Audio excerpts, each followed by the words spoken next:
قیامت کا دن ہوگا، نفسی نفسی سب پکار رہے ہوں گے، سورج سوا نیزے پر آ کے چمکتا ہوگا، زمین تانبے کی ہو چکی ہوگی، ماں بیٹے سے بھاگے گی۔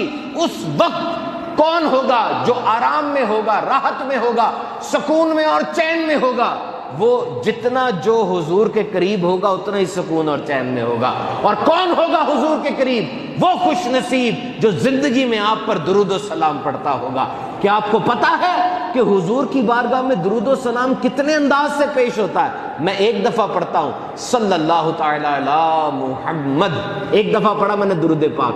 کس کس انداز سے حضور پر یہ پیش کیا گیا، بارگاہ رسالت میں پیش ہوا؟ نمبر ایک فرشتہ بارگاہ رسالت میں حضور صلی اللہ علیہ وسلم کے مزار پر اپوائنٹڈ ہے، ہی از فکسڈ۔ اس فرشتے کی ڈیوٹی یہ ہے کہ دنیا میں جو بھی درود پڑھے وہ حضور کی بارگاہ میں پیش کر دیتا ہے۔ فلاں بن فلاں نے آپ پر درود بھیجا ہے، اس کی ڈیوٹی لگی ہوئی ہے۔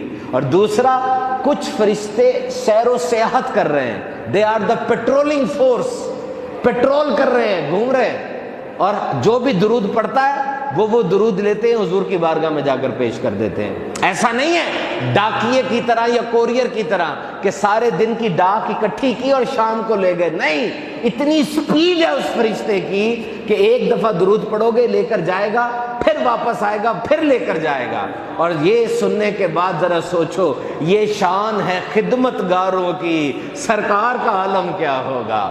اور پھر ہر آدمی کے ساتھ دو فرشتے تو آپ نے سنے ہیں نا، یہ 2 کی روایت ہے، 5 کی بھی روایت ہے، 60 کی بھی روایت ہے۔ ایک بندے کے ساتھ 60 فرشتے بھی ہوتے ہیں، ناک پر ہے، منہ پر ہے، ناک میں کوئی خطرناک چیز جانے سے روکتا ہے۔ 5 کی روایت بھی ہے، ایک بندے کے ساتھ 5 فرشتے ہیں۔ الٹے ہاتھ والا جو ہے، بائیں ہاتھ والا، وہ تو برائیاں لکھ رہا ہے، سیدھے ہاتھ والا نیکیاں لکھ رہے ہیں۔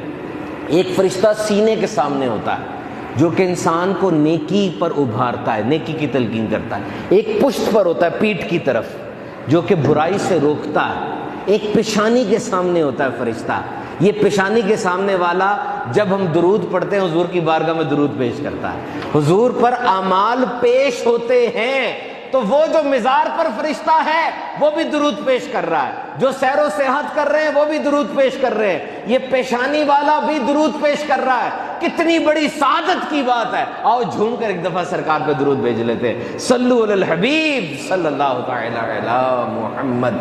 تو کیسی بات ہے، حضور درود خود بھی سنتے ہیں اور فرشتہ بھی پیش کر رہا ہے۔ کیوں؟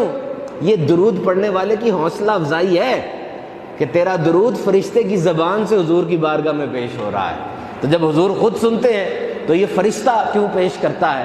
تو یاد رکھو، اللہ بھی تو عالم الغیب والشہادہ ہے، اس کا علم بھی غیر متناہی ہے، کوئی حد نہیں ہے اس کے علم کی، سب جانتا ہے۔ Each and every seed which sprouts, each and every baby who opens his eyes، ہر وہ بیج جو پھوٹتا ہے اللہ کے علم میں ہے، ہر وہ بچہ جو پیدا ہونے کے بعد آنکھ کھولتا ہے اللہ کے علم میں ہے۔ لیکن پھر بھی یہ فرشتے نیکی اور بدی کیوں لکھ رہے ہوتے ہیں جب اللہ کو سب پتا ہے؟ تو بس حکیم کی حکمت پہ نہیں جاتے، اتنی تحقیقیں نہیں کرتے، چپ کر کے باادب درود و سلام پڑھتے چلے جاتے ہیں۔ اب میں آخر میں آپ کو صرف یہ بتاتا چلوں کہ درود و سلام پڑھنا یہ بہت بڑی عبادت ہے۔